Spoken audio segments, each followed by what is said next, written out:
We're ready to go? Go ahead. Okay. Welcome, everybody. My name is Steve Gartland. I'm going to be moderating the session today.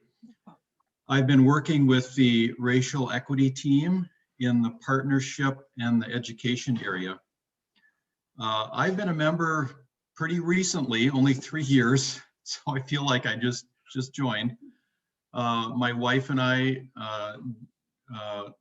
joined together with our daughter, actually, who has a 5-year-old, and her husband, Jeff, often played in the band before they moved to Eden Prairie last summer. So anyway, so we're there, but that they've moved on. We have 2 grown kids, Jana, our daughter, who lives in Eden Prairie now, and our son, Luke, who lives in Hawaii and is an underwater dive instructor. So we wish we could be visiting him right now. Before I introduce today's community partner, I want to cover just a couple of things. Today is the final session of the Coffee and Equity Conversation series that we've had with 4 of our community partners. We've recorded each one, and the previous 3 are available on our website. And I'm thinking that this one is going to be up on the website maybe later this week. Is that right, Joy? Yes. Okay. Today we're going to be hearing from Northport Elementary School in Brooklyn Center. And after Principal Rowe makes a presentation about Northport, we'll have a time for Q&A.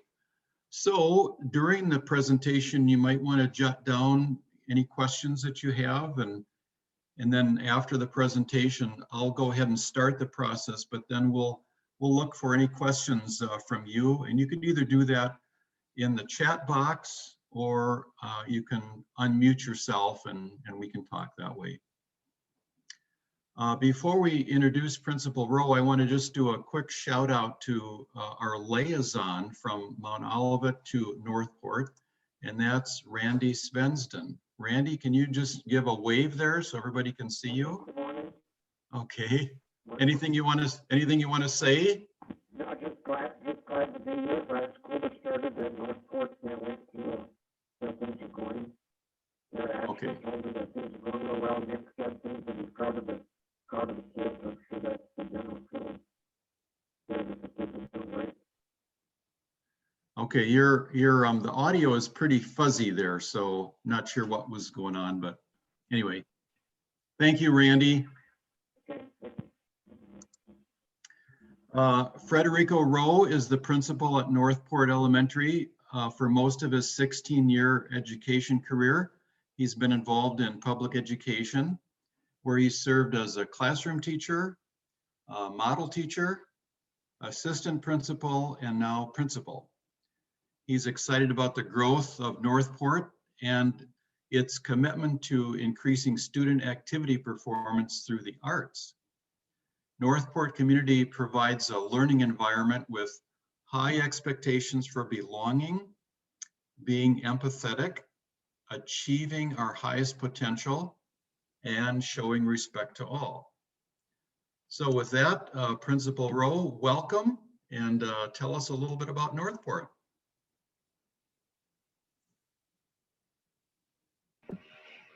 So good morning, everybody. As I was introduced, my name is Frederico Rowe, and I am the principal at Northport Elementary School located in Brooklyn Center. And so one, just about thumbs up, can everybody hear me clearly?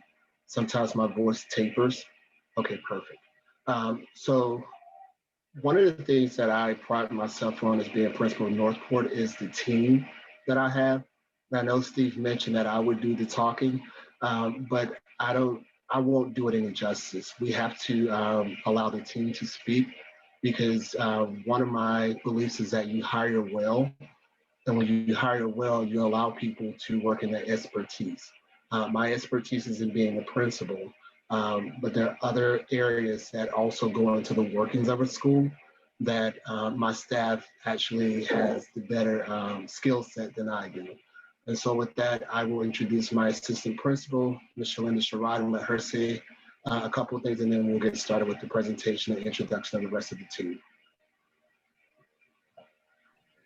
Good morning. I'm Shalinda Sherrod, the proud assistant principal at Northport. This will be my third year at Northport, and I'm just so happy to be there. It's a wonderful place to be. Seeing all the work that is done, like Mr. Rose said, as a team, and how we really focus on student achievement.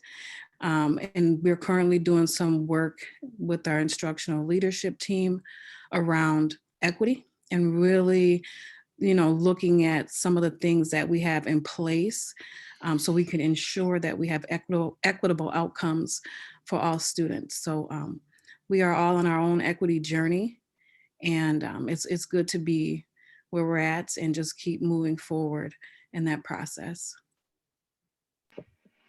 Thank you, Ms. Sherrod. One of the things you may have noticed is that it was listed, Northport is listed as a dual language school. As of 2020 or 2019, my years run together with COVID, we embarked on launching dual language in our building. And the reason why we did that was because Northport has the largest number of Spanish-speaking students in the Robbinsdale area school district. We actually have more Spanish-speaking students than the Spanish immersion school, just to put things into perspective. As the school continues to grow, the demographics of the school is shifting.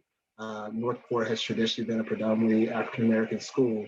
By the next 2 to 3 years, it will actually be a predominantly Hispanic school. And so we want to make sure that we are proactive versus being reactive to the changing demographics of our building. But also, many of you know that in today's world, being bilingual is probably one of the best traits or one of the best skills that you could have in order to truly be a participant in what they call our global society. And so with that, Patrick Brown will talk a little bit later, but I wanted to make sure I highlight the fact that we did move to being a dual language art school. The team that you'll hear from or you'll see in some of the writing is Kim Hankey, who is our math instructional coach, Nika Say, who is our school psychologist, Ashley Sorrow is our school social worker. Many of you have worked with Ashley before. Asaya Frazier, who is our newest team member. She's our coach and climate specialist. Chris Pearson, who's also new to our team, who is our instructional coach. Jamie Groth is our literacy instructional coach. And last but not least, Mr. Patrick Brown, who is our coordinator for multilingual programs. And so a little bit more about what we expect from students at Northport. Excuse me, Mr. Rowe. I'm sorry to interrupt you, but you are echoing for everyone. Someone has to mute. Am I still echoing? A little bit, and it might be like you said that everyone's not muted, so I don't know. Okay. Is that better? Okay, perfect. Yeah, I have one of those computers that's highly sensitive to everything, even turning on. So I apologize for that. A little bit about the Northport experience. We value students for not just academic, but their social talents. And so as we redefine what it means to be a student in school today, we really focus on trying to get to the whole child. We focus on the academics, yes, because that's what that's what we're supposed to do. The other piece is focusing on the social emotional piece of our students. We'll learn more about that as I go, as the team speaks. Another focus of our school is the social service. We are one of the few schools in probably the state that has a full-time psychologist and a full-time social worker on site, in addition to having a partnership with People's Incorporated, where our students are able to receive therapy in-house. And so when you think about some of the impact of being a family that may not have all of the resources to travel to and from a therapy appointment, how convenient is it that you come to school and right there in the building is your child's therapist? That therapy process also works during the summer so that students are able to continue their therapy sessions even when school's out. And so that's a big part of our commitment to ensuring that the whole child is developed at Northport. Lastly, as we go through these times in our country, we have recommitted to embracing the diversity of our students. We have really put forth some things in Asaya, and as I said, the team will talk about that. We're really making sure that all of our students are not just seen, but they're also heard inside of our building. And so that's a real strong commitment of ours. And so with that, I'll stop and I will turn it over to Patrick, who will talk a little bit about the Spanish dual language immersion program at Northport. Good morning, everybody. Sorry I don't have my camera on. My connection's not super great, but I appreciate the opportunity to be able to speak to you today. As Mr. Rowe had said, we embarked on this journey about 3 years ago to start a Spanish dual language program at Northport Elementary, really with the goal of serving not only the students that we have, but the ones that we will over the next couple of years as the demographics of the community have shifted. And so as you can see, really the goals and objectives are bringing together students from different language backgrounds to learn together while instruction systematically delivered in 2 languages. And so really the goal of the program, as you can see based on these 3 pillars, is really ensuring that all of our students become bilingual and biliterate. So not just the ability to speak in English and Spanish, but to be able to read and write. And with that, being able to achieve grade level success in their academic subjects, as well as become cross-culturally competent. And one of the additional benefits that we've discovered of these programs in the last 30 years, especially as it pertains to our students who are speakers of languages other than English, is that as a means to develop their proficiency in English, in acquiring their literacy skills in their native language first, those skills ultimately transfer and they ultimately exit from English language learner services much faster and at a much higher rate than their counterparts who were otherwise traditionally served in our traditional English language learner programs. And so we started this about, well, now we're going in our first cohort. Our first cohort is in 1st grade, which will go all the way up to 5th grade, and then on towards middle and high school.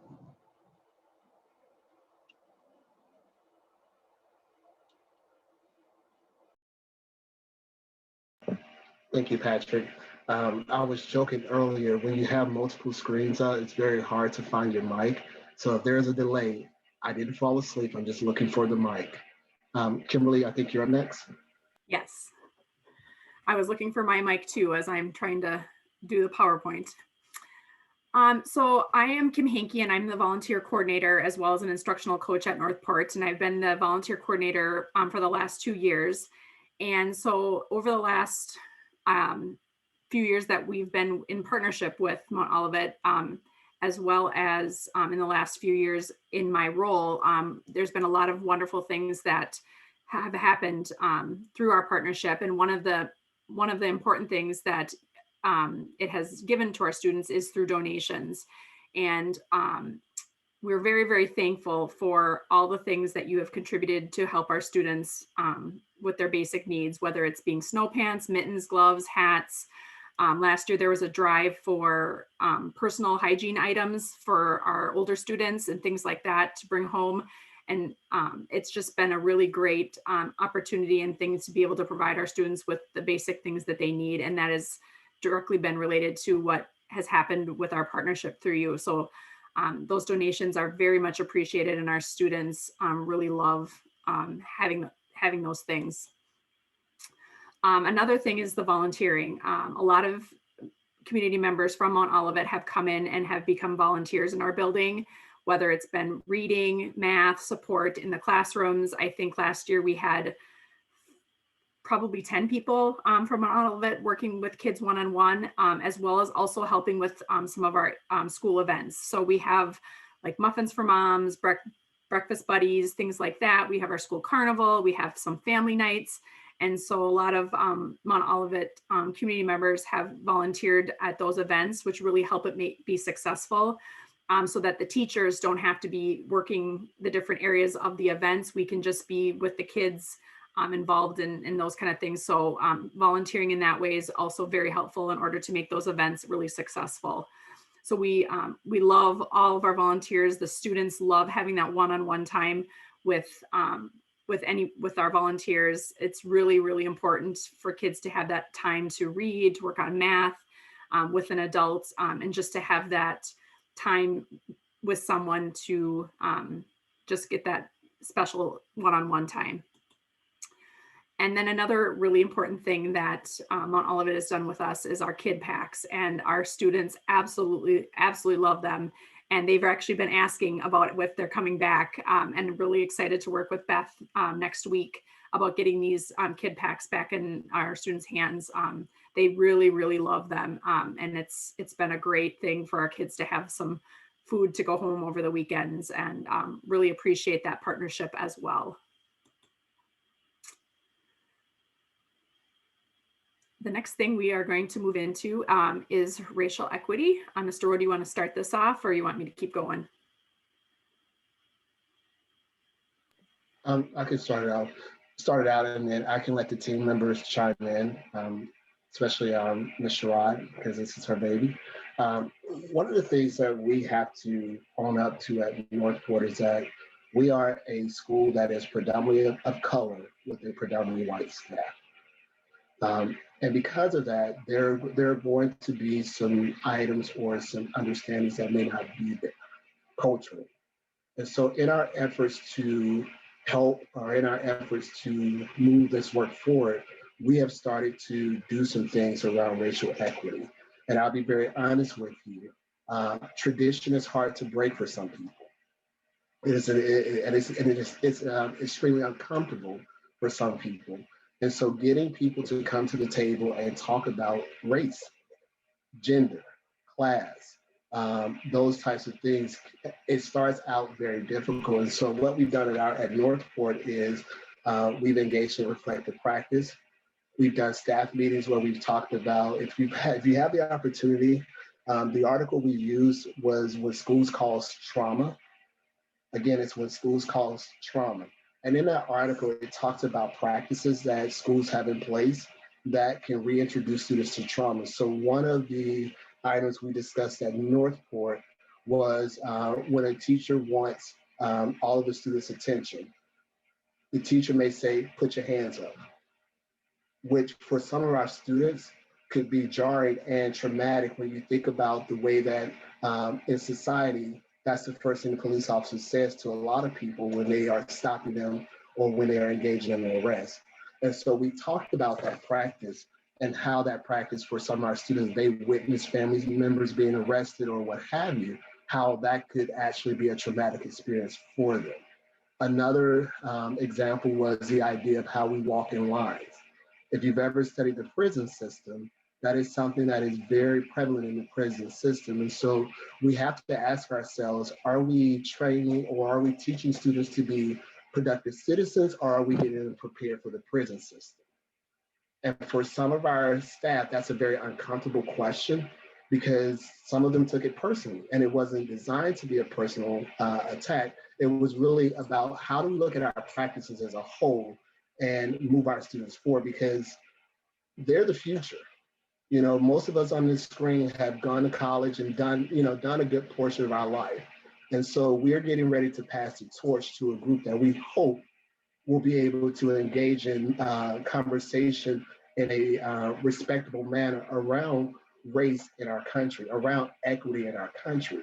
You know, I'm from Georgia, and people were asking me what happened in Minneapolis. How did this happen in Minneapolis? And I said, I've been here 5 years. And in my 5 years, it was bound to happen. It was just waiting for the right match to allow it to happen. And so then the next question becomes, well, what are we doing now? What is the conversation after the fact? We know it's happened. Now, what is the conversation after the fact? And so at Northport, we've really tried to have that after conversation now. And we are currently with the instructional leadership team, we're reading the book, How to Be an Anti-Racist. And we picked that book because we really wanted to delineate between what it means to say I'm not racist and to be an active anti-racist.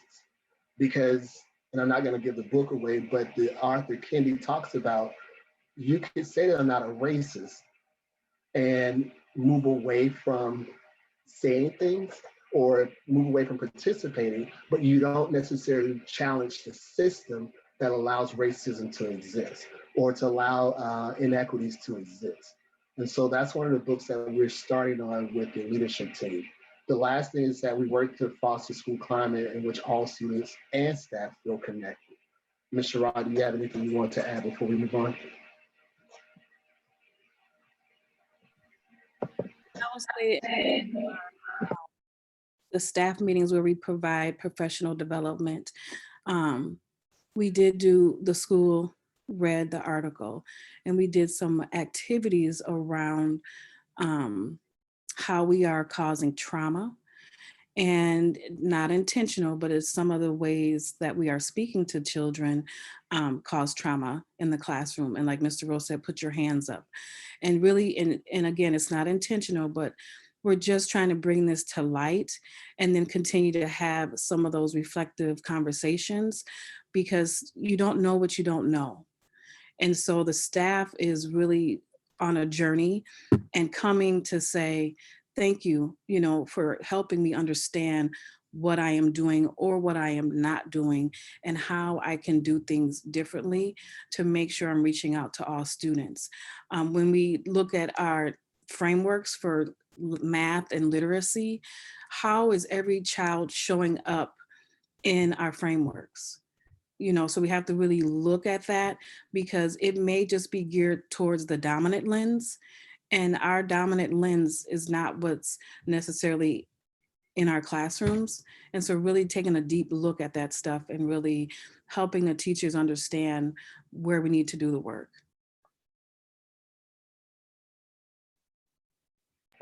All right, thank you. This is Asaya that's next. Hello, everyone. Can you hear me okay? Okay, thank you so much. So just kind of, going forward in what's been presented already, when we look at equity at Northport, I come not only as the climate and cultural specialist, but I also have a background in social work, and I'm currently pursuing my master's of social work and looking at trauma-informed care. And so one of the things that really stuck out for me, it's one for our leadership team to be looking and being able to go through this book, what it means to be anti-racist. But eventually, we would like for our to journey with us and read a book that we felt might be helpful in their teachings and other ways to interact not only with each other, but also with the students that they serve. So that brought us to this book titled For White Folks Who Teach in the Hood, and the rest of y'all too. It's a pedagogy of the urban education. And really, this individual who wrote the book, Chris Edom, he draws upon his experience of not only was it like going to school and being a man of color, but also being parts of classes where people already have a preconceived notion on what a child may or may not be able to do and how they may or may not be able to function based on how they look. And it's sometimes these unspoken, biases that we have and implicit biases that we do bring forth when we are attempting to educate. And that's something that we're trying to, just have the conversation and make headway, and being able to have a safe space where our teachers can go, we didn't realize that. And maybe we are approaching this chapter or this specific area of study from a very Eurocentric perspective. And as Mr. Rod had previously said, that can be difficult when the students who are to receive that information are not from that background or not from that demographic. So that's something that we're looking forward to do. Additionally, I wanted to point out, not only in this context, but I just have to share that as far as being mindful of bringing equity to the table, it was previously mentioned on the last slide as far as like put your hands up, but I also just wanted to mention that right now, given the times of COVID, many schools are implementing temperature monitoring and temperature scanning. And I've reached out to a couple of other schools to explain that scanning a child's forehead and pointing, an object at their forehead when they've seen someone in their family who unfortunately has been pulled over and a gun has been pointed at their forehead is triggering. And I offered some other solutions of going, we're working with populations within our school district that are predominantly brown and black, people of color, and pointing, even though it's a thermometer, and my coworkers are amazing and there are white coworkers, but they're like, well, why was that so triggering? And I said, I understand that you see it as a thermometer, but this child sees it as you're pointing this foreign object at my head, just like what happened to my dad or what just happened to my uncle. And it's scary. So instead, how about, first, let's explain what's happening. We would like to take your temperature and you can put it toward the neck and have that conversation. And sometimes, scanning the neck is a little less triggering than scanning directly at the person's head and coming directly in their face without explaining it. And oftentimes with children, equity far extends just race and the color of our skin. It also means bringing respect and having that conversation with an individual, just like you would with anyone else. So before someone goes and points something at you, maybe allow them, even if they're 5 years old, hey, sweetie, we need to take your temperature. Is it okay if I just place this at your neck or at your head? And so having that understanding and being mindful, and that's really what we're trying to do. So be it with this book or other aspects that we're approaching equity, that's how we are progressing and moving forward within our district and specifically at Northport. And really, Thank you. add another piece to it, thank you, Ms. Frazier, is that equity shouldn't be a standalone. It should really be embedded in everything that we do. And so that's why we're doing it with the instructional leadership team on how can we just make it a part of our practices at Northport. So it shouldn't be equity and then math instruction or equity and literacy instruction. It should be, and that's why we're looking at our frameworks and our social and emotional work, because it goes deeper than just the color of your skin. And that's where we have to do some educating of ourselves so that we can educate our staff who are educating our young scholars.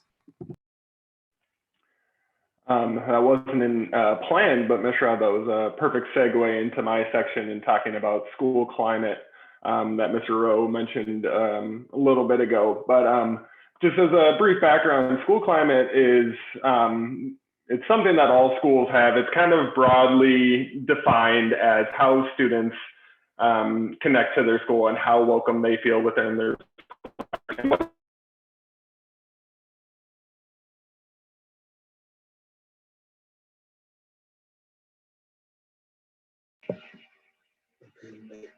Presentation, I was on the school climate, National School Climate Center's website, and what they really highlighted is that you cannot have a positive school climate if you're not addressing equity.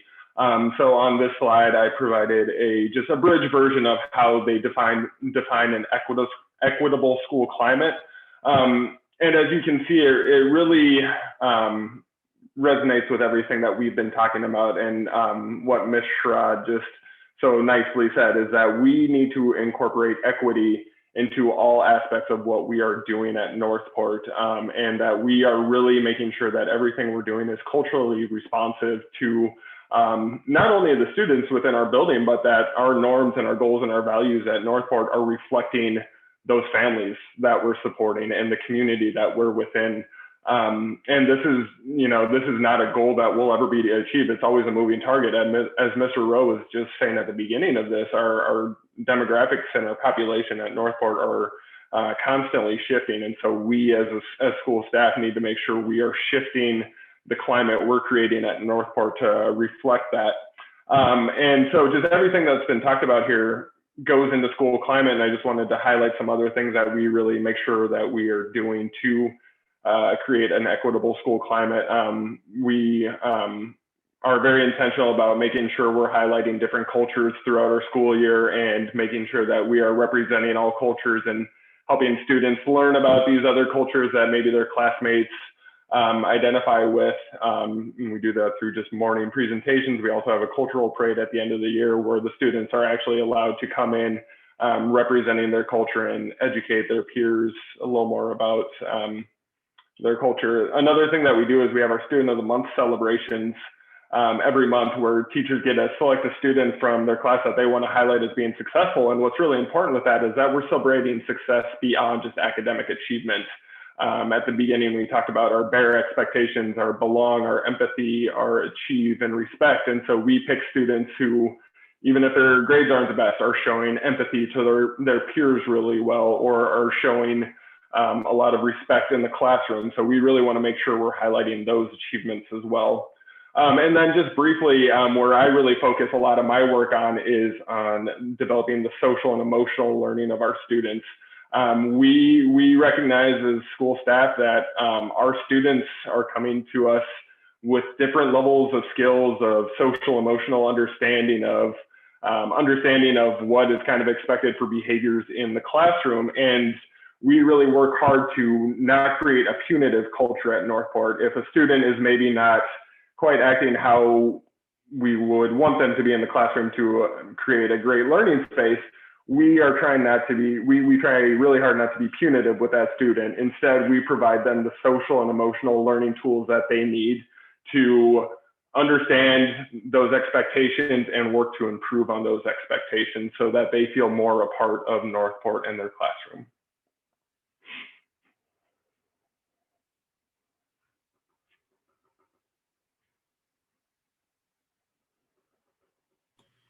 All right.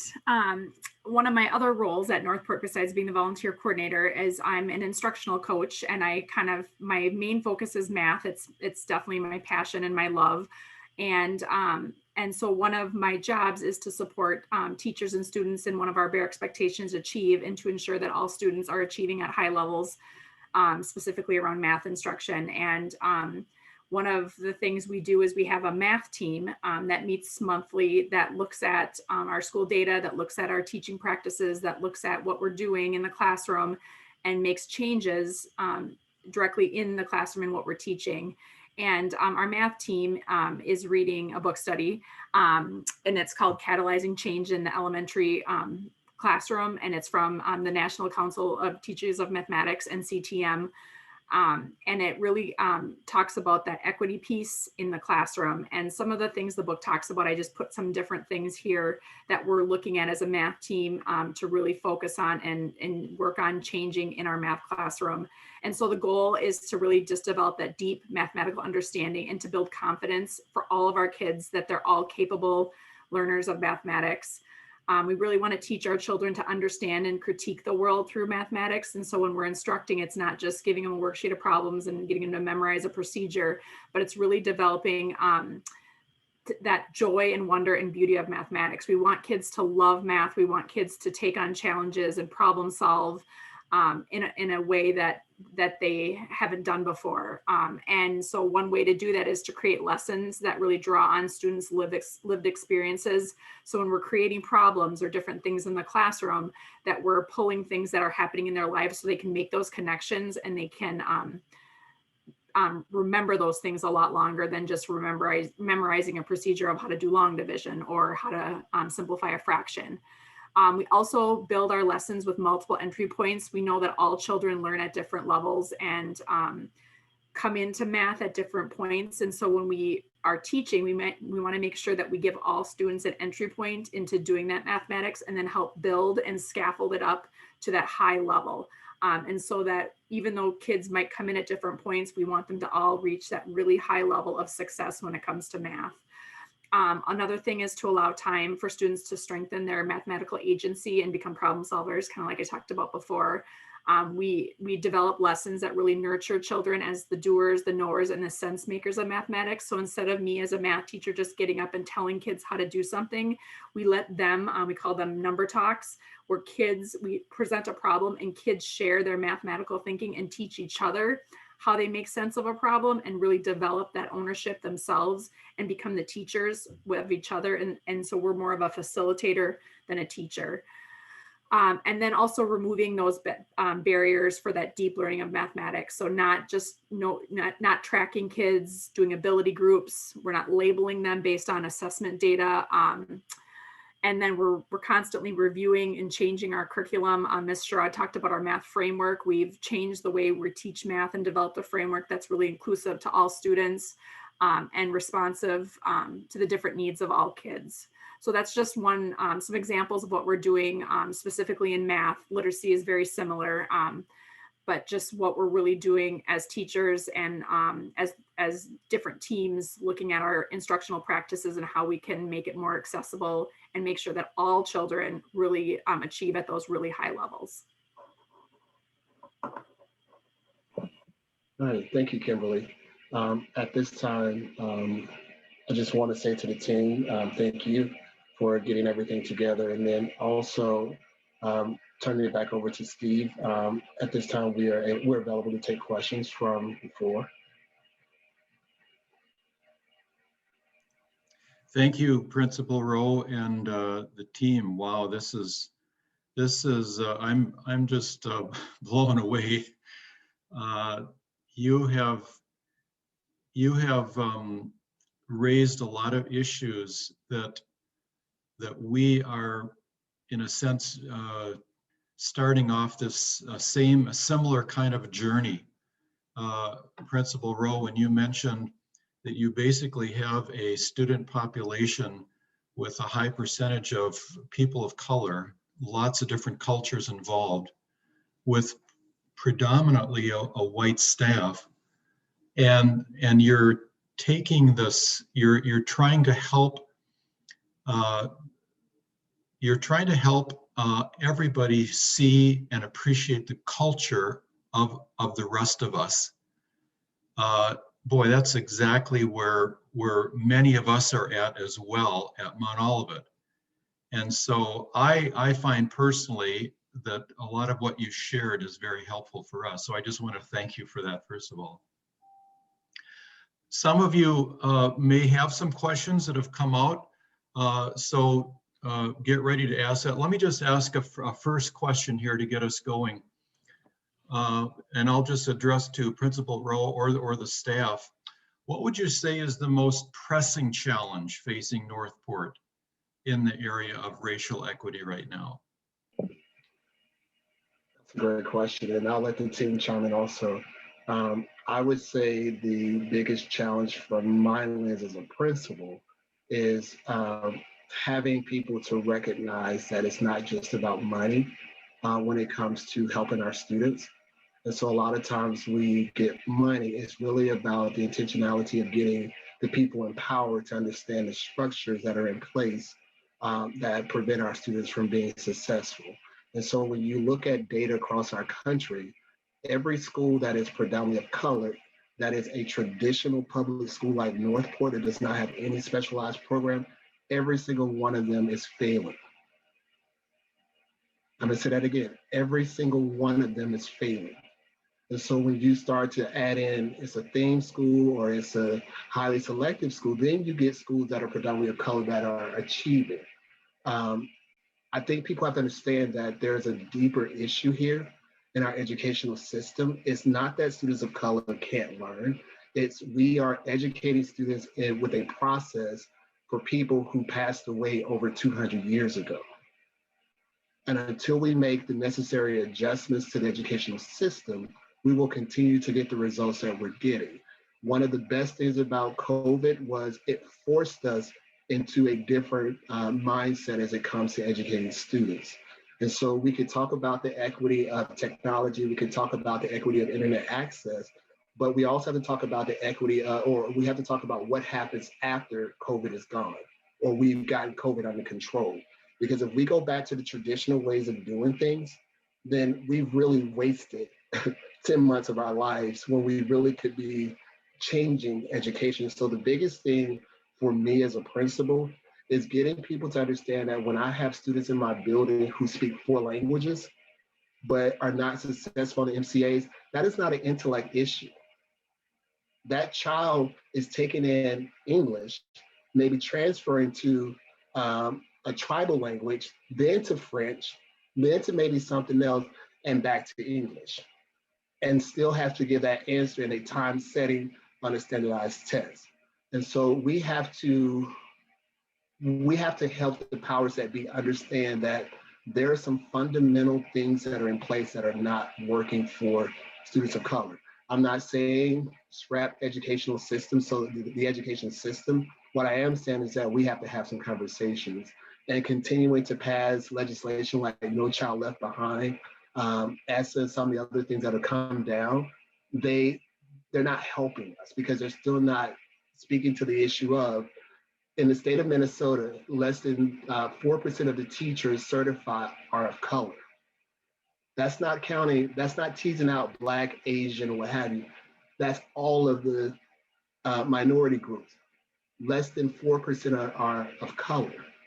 But as we know, the demographics of the state of Minnesota is changing very rapidly. And so I don't hear schools, I don't hear the University of Minnesota, I don't hear Hamlet talking about how to address those issues, how to address the fact that we're going to have a different population sitting in our schools. And it used to be 10 years, now it's 2 years. Now it's a couple months, now it's tomorrow. And so that's where I am with the biggest issue facing Northport is the bigger understanding of the why and what needs to be done. Thank you, Principal Rowe. I'm wondering if others have questions today or things that you'd like to clarify. I just wanted to make just a comment about partnership. We really believe that we are in partnership with Northport, and even today on a Sunday, that's a typical day off for your staff to show up for us. We just received that as a gift. But like you, we are asking hard questions and we want to be in partnership, and that means us learning from you. And so I feel that today. And what we want to do as a community of faith is not only, we want to continue the ways that we've been able to give and share, but we're also looking at deeper ways that we can engage and impact the community. And so want you and your staff to know, Principal Rowe, that that is our calling and our work. And as you said, it's slow and it's intentional. And I think we want you to know that we have places that we need to change as a predominantly white church in this way, and feeling very grateful to have a partner to learn as you learn, and hold us accountable to that in every way. Thanks, Pastor Beth. Yeah. I have a question. Yeah, go ahead. So I think it was last week, the governor came out with a diversity focus, equity. And, I know that's big picture, long vision, but I was thinking in this immediate legislative session, do you have something, that we could contact our legislators about that's, on the table right now that would be helpful? Absolutely. The first thing is that I know there's some monies out there that the state has. It would be great if that money could be used to, at the very minimum, keep us at the funding that we had for this year. And so what's coming down the pipeline that a lot of people don't know is that because a lot of kids didn't participate in school in the last 10 months. And so where we normally have 600 kids, we're down to 400 and some. And so if you take that, let's say that's 100 kids. That 100 kids, those 100 kids are $8,000 a piece. And I hate to take humans and make them into monetized humans, but if you think of 100 kids at $8,000 per student times 11 schools in Robbinsdale area schools, times the number of schools in the state of Minnesota, that's the amount of money that we're going to lose as a result of COVID. And so there has to be some conversation on the table around how do we ensure that schools are going to be properly funded for the 21-22 academic school year. Because if they come in and take monies, then programming that we need, like EL servicing, SPED servicing, after school programs, additional staff or reduced class sizes, we cannot afford that. And we end up being at the bare bones. And so when you start talking about all the great things that we want to have in place for our students, for example, Nick's position. I help to pay for Nick's position because I feel that it's important that he's with us full time and he's not sharing another school. When we start to have funding drops, then there's a possibility that a school that has the need that Northport has, we will not have the full-time social services in order to properly service our students. And so that would be my thought, but I'm pretty sure the team has other things. Yeah, so I'm actually really happy you asked this question because I've recently started following a group that's predominantly school psychologists across the state, but different educators are a part of it. And they're actually trying to get some legislation heard by Minnesota Congress. And this is a little technical and complex, so I'll try and give it a short 30-second elevator pitch of it. But essentially, in the state of Minnesota, we're actually one of the last states that are using what's called a discrepancy model of identifying students with learning disabilities. What's unfortunate about this model is it essentially is a wait for the student to fail model before we provide them special education services. What the discrepancy mean is we give them an IQ test, we give them an academic test, and they need to have a big difference between those two. For a big difference to generate, a student has to fall multiple grade levels behind in their academic skills before that discrepancy gets created. What we're really pushing for is that we are allowed to use and have more resources for using what's called a multi-tiered systems of support model. What that means is we have more resources in place where we have all students receiving what's called tier 1. That's our general instruction, general social emotional support that all kids get. We then identify students who are not being successful at that tier 1 level, and we go to tier 2 and we provide them some extra supports for academics. That could be small group support, some extra one-on-one support maybe. From a behavioral or social emotional perspective, that could be what we call positive behavior interventions, where we provide them some extra small group support for teaching emotional skills, social skills, behavior skills, as well as just like reinforcing positive behaviors in the classroom. And then if they don't respond to that, we move to a tier 3, where it's really individualized, really focused, and really identifying what is kind of causing difficulties for the student. And then through that three-tier model, if students are still not being successful, then we can move them over to the special education services. But what's nice about that is we just haven't left them alone for a couple of years to struggle before we're getting them the support they need. We're providing them that support the whole way. The challenge, though, with that is if a multi-tiered system of support is not receiving state-level recognition as being an important program and is not receiving funding, most schools cannot do that type of system. Northport, we're very fortunate we can because we receive title funds. And like Mr. Rowe says, he has to select how he uses his monies to make sure we're able to implement these sorts of systems. But that's something we're very fortunate to have. Until the state starts recognizing that that is something all schools need, it's not going to be able to happen. And unfortunately, research has shown that it's a much more equitable system for supporting students of color, supporting students from disadvantaged backgrounds.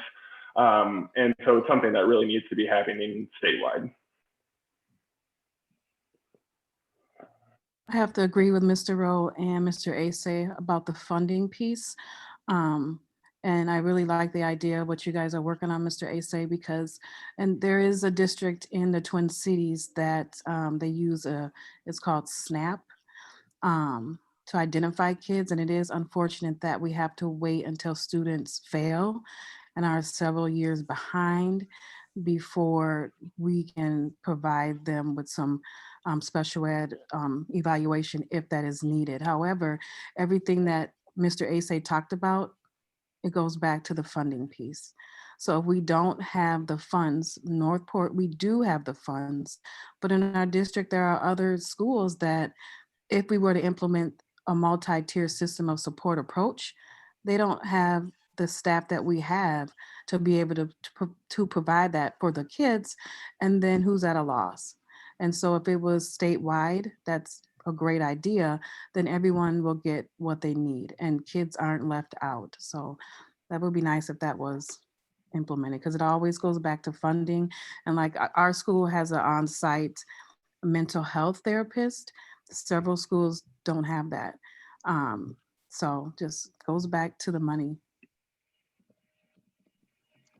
We are bumping up on our time here, and there's one question in the chat box that I think could be a fairly short question. Ron asks, what are you anticipating or preparing for this summer? So I actually had started to answer Mr. Ron's question. For the summer, we will continue with our summer school program. We're actually getting ready to start preparing for that.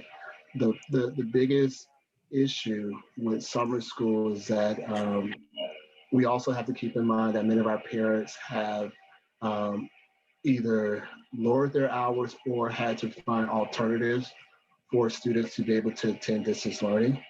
And so when you go to summer school, when you go back to the summer school format, unless we're face to face, we're going to end up with some of the same issues of student attendance. So that's the first thing. My thought is that it will be for all students. It was for all students last summer, but because it was a virtual space, a lot of students were either not in attendance for various reasons. Because we also have to understand the role of the parent in this. Just because a student doesn't attend doesn't mean the parent is not educationally focused. It's life, and we have to understand that it's life. And so that's part of it, Mr. Ron. The other thing is that we are following the guidelines of the NDH, which is following the guidelines of the CDC.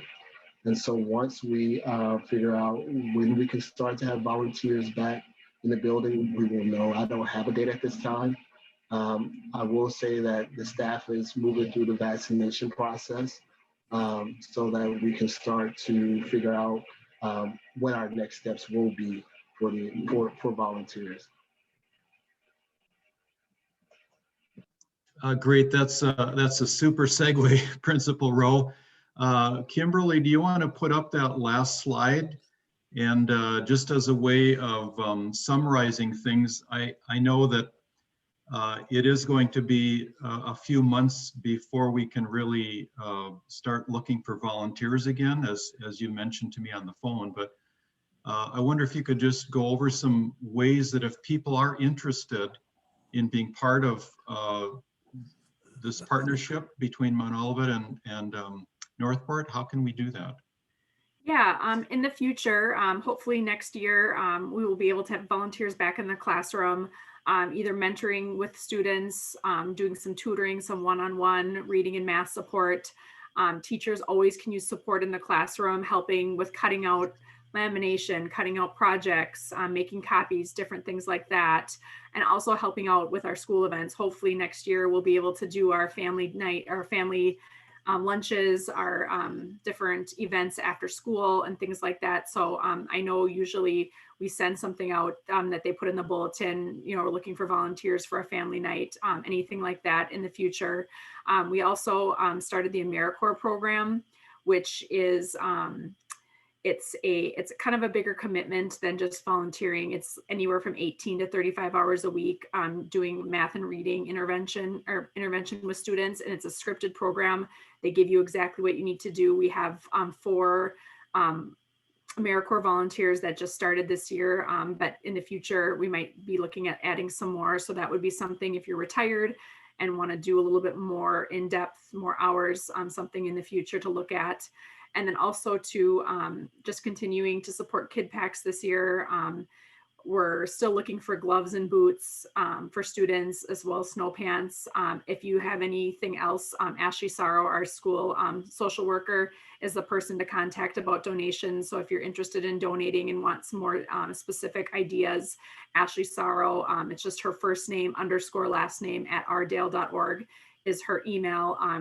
You can contact her about any specific needs. Sometimes she knows every week it could be something different. She needs toothbrushes or whatever. So you can kind of contact her as well if you want to help out in that way this year until we can get back volunteering. So those are just a few things to kind of be thinking about in the future. And we just really appreciate everything you guys do. You've been a wonderful partnership to our school, and we're just so thankful for everything that you've provided for teachers and students in our building over the past few years. So thank you. Thank you, Kimberly. Randy, I wonder if we do have questions and we can't quite get a hold of Ashley or not sure what to do, can we contact you to kind of help lead us in the right direction? And if I have absolutely. And I can go to Beth McGrew there to find out what, and I'm certainly happy to drive anything back and forth if it finds its way to Mount Olivet, I'll get it over to Northport. So yeah, absolutely. Super. Okay. Well, thank you so much. We're just so grateful.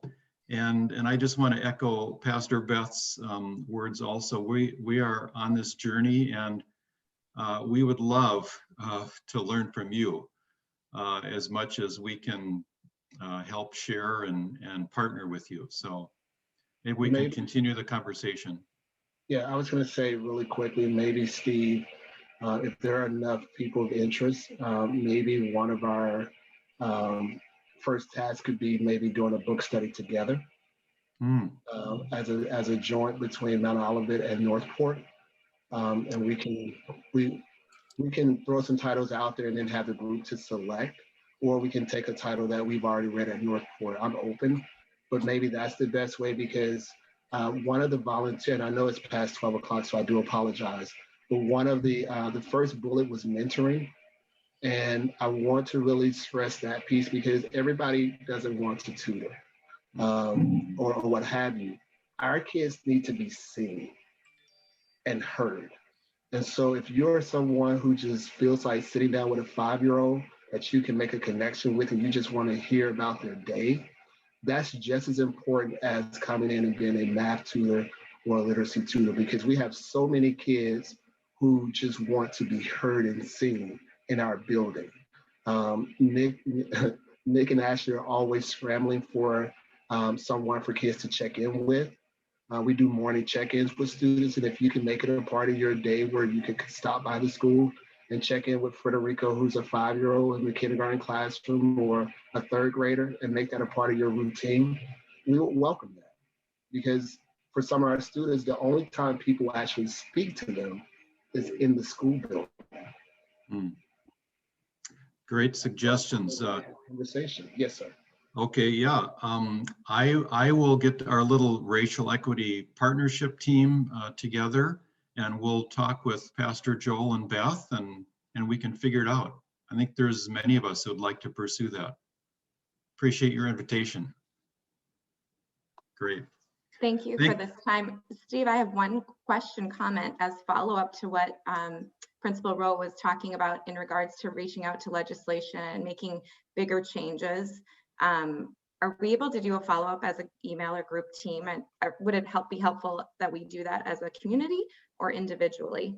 And that's just something Mount Olivet can take to the table, but just a thought. Thank you for your time, everyone. This was wonderful to be a part of. Thanks, Erica. Yeah. Thank you, everybody. Have a wonderful day.